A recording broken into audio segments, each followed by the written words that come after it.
మారు ఒక మారు ఈ చిరు చిరు నవ్వులు ఒక మారు మూతి విలుపులు ఒక మారు నువ్వు ముద్దుకు సిద్ధం ఒక మారు నువ్వు ఏ కళనున్నా మా బాగే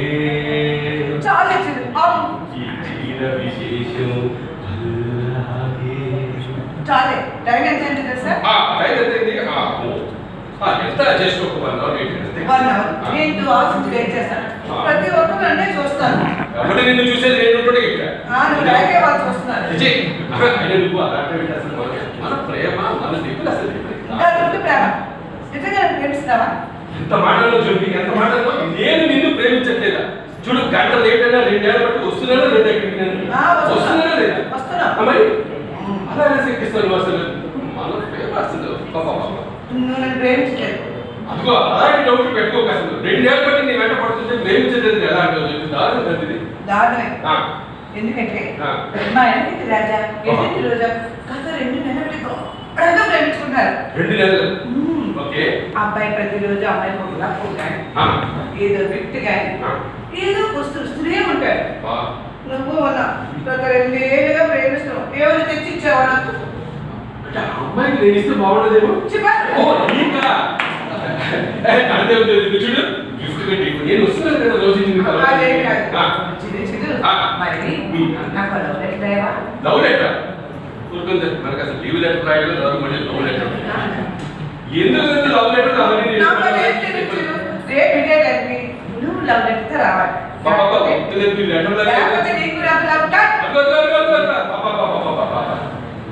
రెడీగా ఉన్నది రెడీమేడ్ లాగా అలకలు మనకు అసలు లీవ్ లెటర్ రాయడం రాడు. ఇప్పుడు లవ్ లెటర్ అసలు రోజులు పోవాలి అదే ఒకటి పట్టేసుకుంటే చెప్పండి ఏం చేయాలి?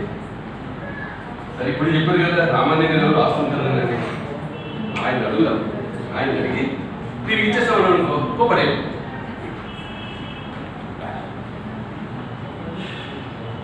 అమ్మయ్య రామాన్ని అయితే ఇచ్చాడు పెట్టుకుందాం బాగుంది.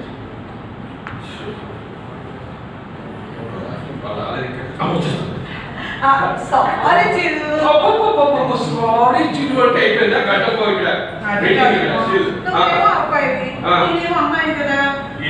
అమ్మాయి రావాలి ఈజీ అబ్బాయి ఫ్రెండ్ చాలా అబద్ధాలు బయటకు రావాలి. ఎంత మాట నువ్వు అడగడం నేను తెక్కకూడదా?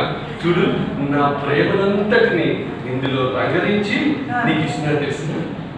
మరి నువ్వు చదువుకొని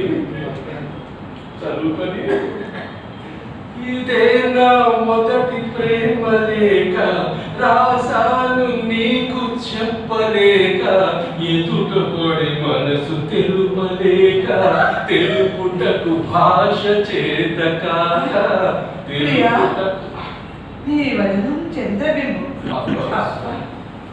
కలువలాంటి కలుపు ఊరిలాంటి బుక్కలు సంపెంగలాంటి బుక్కు దొంగపట్టలాంటి పెదవులు శంకులాంటి నడ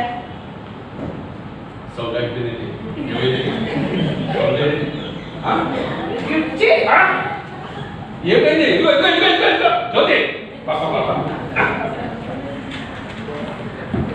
ఏమిటండి లవ్ లెటర్ రాయలేదు రాసి సగం చదివి వెళ్ళిపోతే ఏమిటి అనుకోవాలి? ఏమిటో అసలు మా రాముడు బ్రహ్మాండంగా రాశాడు. ఏమన్నాడు? నీ వదనం చంద్రబింబం కాకపోతే ఓకే కలువుడు లాంటి కళ్ళు బూరెలు లాంటి బొగ్గలు సంపేద లాంటి బొగ్గు